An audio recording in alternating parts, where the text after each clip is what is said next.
할렐루야 사랑 축복합니다. 11월 10일 또 오늘도 우리에게 주신 하나님의 말씀을 붙들고 승리한 하루가 되기를 주님의 이름으로 축복합니다. 함께 하나님의 말씀을 암송하시겠습니다. 잠언 3장 9절에서 10절의 말씀. 내 재물과 내 소산물의 처음 익은 열매로 여호와를 공경하라. 그리하면 내 창고가 가득히 차고 내 포도즙 틀에 새 포도즙이 넘치리라. 잠언 3장 9절에서 10절의 말씀. 아멘. 잠언 3장 9절에서 10절의 말씀. 내 재물과 내 소산물의 처음 익은 열매로 여호와를 공경하라. 그리하면 내 창고가 가득히 차고 내 포도주 틀에 새 포도즙이 넘치리라. 잠언 3장 9절에서 10절의 말씀. 아멘. 오늘 함께 통독할 하나님의 말씀은 사도행전 10장에서 12장의 말씀입니다. 기도하시겠습니다. 주님 감사합니다. 주님, 오늘도 우리 삶을 인도하시고 주님의 은혜를 베풀어 주시기 위해서 말씀 앞에 서게 하심에 감사를 드립니다.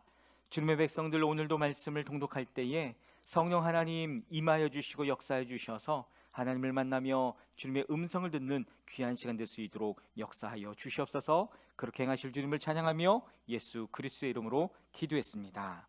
아멘. 사도행전 10장입니다. 가이사랴에 고넬료라는 사람이 있었는데 그는 이탈리아 부대라는 로마 군대의 백부장이었다. 그는 경건한 사람으로 온 가족과 더불어 하나님을 두려워하며 유대 백성에게 자선을 많이 베풀며 늘 하나님께 기도하는 사람이었다. 어느 날 오후 3시쯤에 그는 환상 가운데에서 하나님의 천사를 똑똑히 보았다. 그가 보니 천사가 자기에게로 들어와서 고넬료야 하고 말을 하는 것이었다. 고넬료가 천사를 주시하여 보고 두려워서 물었다. 천사님, 무슨 일입니까? 천사가 대답하였다. 내 기도와 자선행위가 하나님 앞에 상달되어서 하나님께서 기억하고 계신다. 이제 욥바로 사람을 보내어 베드로라고도 하는 시몬이라는 사람을 데려오너라. 그는 무두장이인 시몬의 집에 묵고 있는데 그 집은 바닷가에 있다. 그에게 말하던 천사가 떠났을 때에 고넬료는 하인 2사람과 자기 부하 가운데서 경건한 병사 하나를 불러서 모든 일을 이야기해주고 그들을 욥바로 보냈다.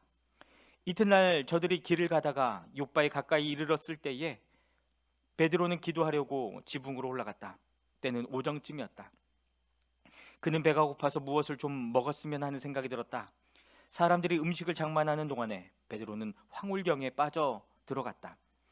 그는 하늘이 열리고 큰 보자기 같은 그릇이 내 귀퉁이가 끈에 매달려서 땅으로 드리워져 내려오는 것을 보았다. 그 안에는 온갖 네발 짐승들과 땅에 기어다니는 것들과 공중의 새들이 골고루 들어있었다. 그때에 베드로야, 일어나서 잡아먹어라 하는 음성이 들려왔다. 베드로가 대답하였다. 주님, 절대로 그럴 수 없습니다. 나는 속되고 부정한 것은 한 번도 먹은 일이 없습니다. 그랬더니 2번째로 음성이 다시 들려왔다. 하나님께서 깨끗하게 하신 것을 속되다고 하지 말아라. 이런 일이 3번 있은 뒤에 그 그릇은 갑자기 하늘로 들려서 올라갔다. 베드로가 자기가 본 환상이 대체 무슨 뜻일까 하면서 속으로 어리둥절하고 있는데 마침 고넬료가 보낸 사람들이 시몬의 집을 찾아서 문 앞에 다가섰다. 그들은 큰 소리로 베드로라는 시몬이 여기에 묵고 있는지를 묻고 있었다. 베드로가 그 환상을 곰곰이 생각하고 있는데 성령께서 말씀하셨다. 보아라, 3사람이 너를 찾고 있다. 일어나서 내려가거라. 그들은 내가 보낸 사람들이니 의심하지 말고 함께 가거라. 그래서 베드로는 그들에게 내려가서 물었다. 보시오, 내가 당신들이 찾고 있는 사람이요, 무슨 일로 오셨소? 그들은 베드로에게 대답하였다. 고넬료라는 백부장이 보내서 왔습니다. 그는 의로운 사람이요, 하나님을 두려워하는 사람입니다. 그는 온 유대 백성에게 존경을 받고 있습니다. 그는 사람을 보내어 당신을 집으로 모셔다가 말씀을 들으라는 지시를 거룩한 천사에게서 받았습니다. 베드로는 그들을 불러들여서 묻게 하였다. 이튿날 베드로는 일어나서 그들과 함께 떠나는데 욥바에 있는 신도 몇 사람도 그와 함께 갔다. 그 다음날 베드로는 가이사랴에 들어갔다. 고넬료는 자기 친척들과 가까운 친구들을 불러놓고 그들을 기다리고 있다가 베드로가 들어오니 마중 나와서 그의 발 앞에 엎드려서 절을 하였다. 그러자 베드로는 일어나십시오, 나도 역시 사람입니다 하고 말하면서 그를 일으켜 세웠다. 그리고 베드로는 고넬료와 말하면서 집 안으로 들어가서 많은 사람이 모여 있는 것을 보고 그들에게 말하였다. 유대 사람으로서 이방 사람과 사귀거나 가까이 하는 일이 불법이라는 것은 여러분도 아십니다. 그런데 하나님께서는 나에게 사람을 속되다거나 부정하다거나 하지 말라고 지시하셨습니다. 그래서 여러분이 나를 부르러 사람들을 보냈을 때에 반대하지 않고 왔습니다. 그런데 묻고 싶은 것이 있습니다. 무슨 일로 나를 오라고 하셨습니까? 고넬료가 대답하였다. 나흘 전 이맘때쯤에 내가 집에서 오후 3시에 드리는 기도를 하고 있었습니다. 그런데 갑자기 어떤 사람이 눈부신 옷을 입고 내 앞에 서서 말하기를, 고넬료야, 하나님께서 내 기도를 들으시고 내 자선 행위를 기억하고 계신다. 욥바로 사람을 보내어 베드로라고 하고도 하는 시몬을 불러오너라. 그는 바닷가에 있는 무두장이 시몬의 집에 묵고 있다 하였습니다. 그래서 나는 곧 당신에게 사람을 보냈던 것입니다. 그런데 이렇게 와주시니 고맙습니다. 지금 우리는 주님께서 당신에게 지시하신 모든 말씀을 들으려고 다 같이 하나님 앞에 모여 있습니다. 베드로가 입을 열어 말하였다. 나는 참으로 하나님께서는 사람을 외모로 가리지 아니하시는 분이시고 하나님을 두려워하며 의를 행하는 사람은 그가 어느 민족에 속하여 있든지 다 받아주신다는 것을 깨달았습니다. 하나님께서는 이스라엘 자손에게 말씀을 보내셨는데 곧 예수 그리스도를 통하여 평화를 전하셨습니다. 예수 그리스도는 만민의 주님이십니다. 여러분이 아시는 대로 이 일은 요한의 세례 사역이 끝난 뒤에 갈릴리에서 시작하여서 온 유대 지방에서 이루어졌습니다. 하나님께서 나사렛 예수에게 성령과 능력을 부어주셨습니다. 이 예수는 두루 다니시면서 선한 일을 행하시고 마귀에게 억눌린 사람들을 모두 고쳐주셨습니다. 그것은 하나님께서 그와 함께 하셨기 때문입니다. 우리는 예수께서 유대 지방과 예루살렘에서 행하신 모든 일의 증인입니다. 사람들이 그를 나무에 달아 죽였지만 하나님께서 그를 사흘날에 살리시고 나타나 보이게 해주셨습니다. 그를 모든 사람에게 나타나게 하신 것이 아니라 하나님께서 미리 택하여 주신 증인인 우리에게 나타나게 하셨습니다. 그가 죽은 사람들 가운데서 살아나신 뒤에 우리는 그와 함께 먹기도 하고 마시기도 하였습니다. 이 예수께서 우리에게 명하시기를 하나님께서 자기를 살아있는 사람들과 죽은 사람들의 심판자로 정하신 것을 사람들에게 선포하고 증언하라고 하셨습니다.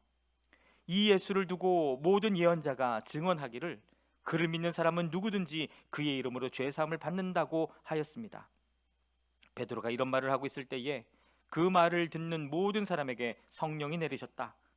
할례를 받은 사람들 가운데서 믿게 된 사람으로서 베드로와 함께 온 사람들은 이방 사람들에게도 성령을 선물로 부어주신 사실에 놀랐다. 그들은 이방 사람들이 방언으로 말하는 것과 하나님을 높이 찬양하는 것을 들었기 때문이다. 그때 베드로가 말하였다. 이 사람들도 우리와 마찬가지로 성령을 받았으니 이들에게 물로 세례를 주는 일을 누가 막을 수 있겠습니까? 그런 다음에 그는 그들에게 명해서 예수 그리스도의 이름으로 세례를 받게 하였다. 그들은 베드로에게 며칠 더 머물기를 청하였다. 사도행전 11장입니다. 사도들과 유대에 있는 신도들이 이방 사람들도 하나님의 말씀을 받아들였다는 소식을 들었다.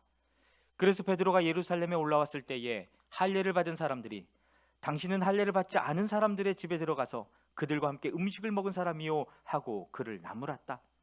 이에 베드로가 그 사이에 일어난 일을 차례대로 그들에게 설명하였다. 내가 욥바성에서 기도를 하고 있었습니다.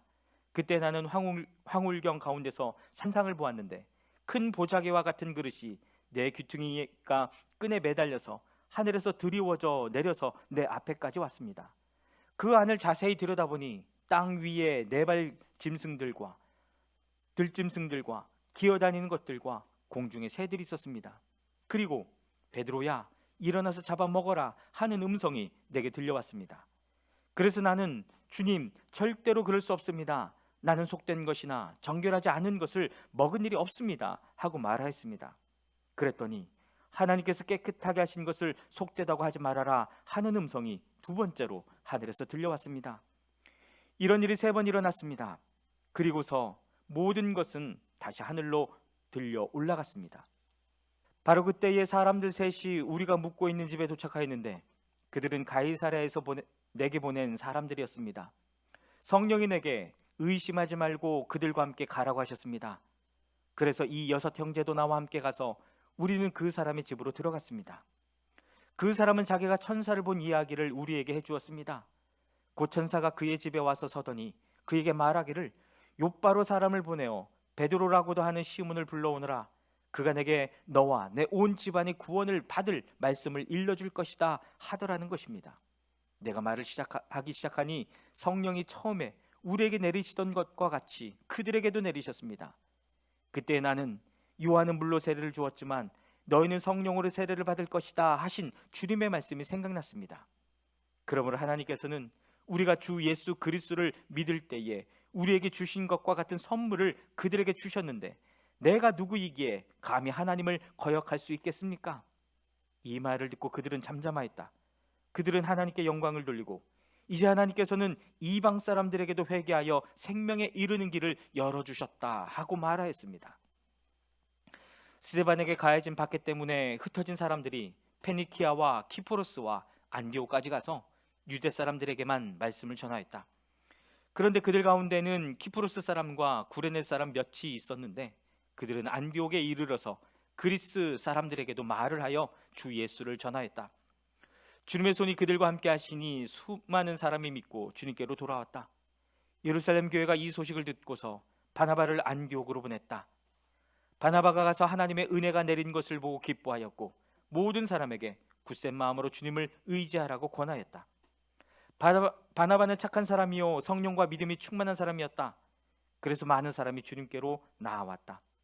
바나바는 사울을 찾으려고 다소로 가서 그를 만나 안디옥으로 데려왔다.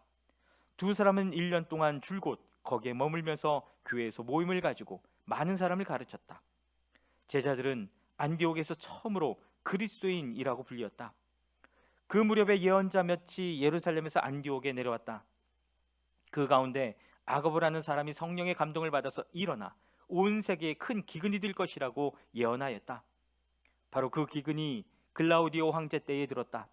그래서 제자들은 각각 자기 형편에 따라 몫을 정하여 유대에 사는 신도들에게 구제금을 보내기로 결정하였다.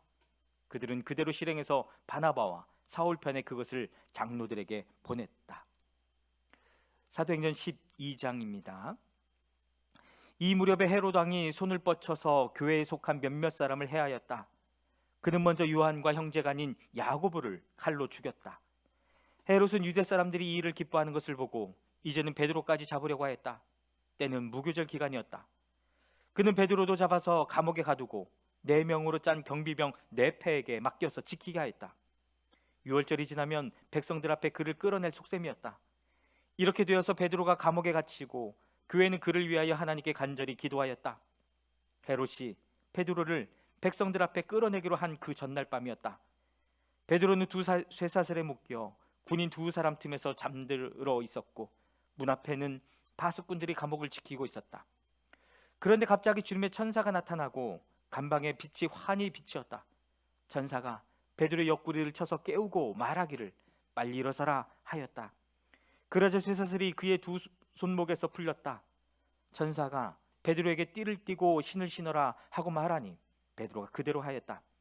또 천사가 그에게 겉옷을 두르고 나를 따라오너라 하니 베드로가 감방에서 나와서 천사를 따라갔다.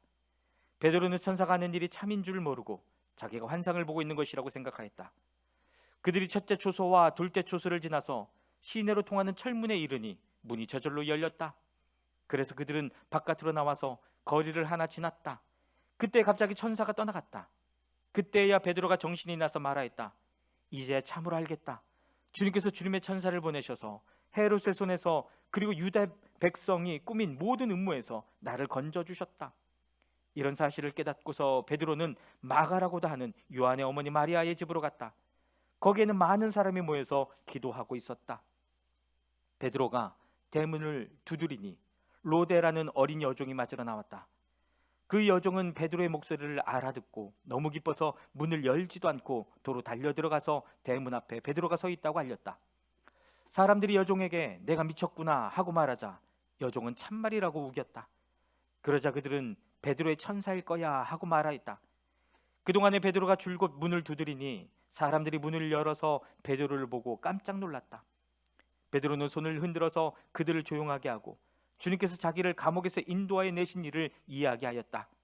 그리고 그는 이 사실을 야고보와 다른 신도들에게 알리시오 하고 말하고는 거기에서 떠나 다른 곳으로 갔다. 날이 새니 군인들 사이에서는 베드로가 없어진 일로 작지 않은 소동이 일어났다. 헤롯은 샅샅이 찾아보았으나 베드로를 찾지 못하고 경비병들을 문초한 뒤에 명령을 내려서 그들을 사형에 처하였다. 그런 다음에 헤롯은 유대를 떠나 가이사랴로 내려가서 거기서 한동안 지냈다. 그런데 두로와 시돈 사람들은 헤롯에게 몹시 노여움을 사고 있었다. 그래서 그들은 뜻을 모아서 왕을 찾아갔다. 그들은 왕의 침실 시종 블라스도를 설득하여 그를 통해서 헤롯에게 화평을 청하였다. 그들의 지방이 왕의 영토에서 식량을 공급받고 있었으므로 이렇게 할 수밖에 없었다. 지정된 날에 헤롯이 용포를 걸쳐 입고 왕자에 좌정하여 그들에게 연설하였다. 그때 군중이 신의 소리다, 사람의 소리가 아니다 하고 외쳤다. 그러자 즉시로 주님의 천사가 헤롯을 내리쳤다. 헤롯이 하나님께 영광을 돌리지 않았기 때문이다.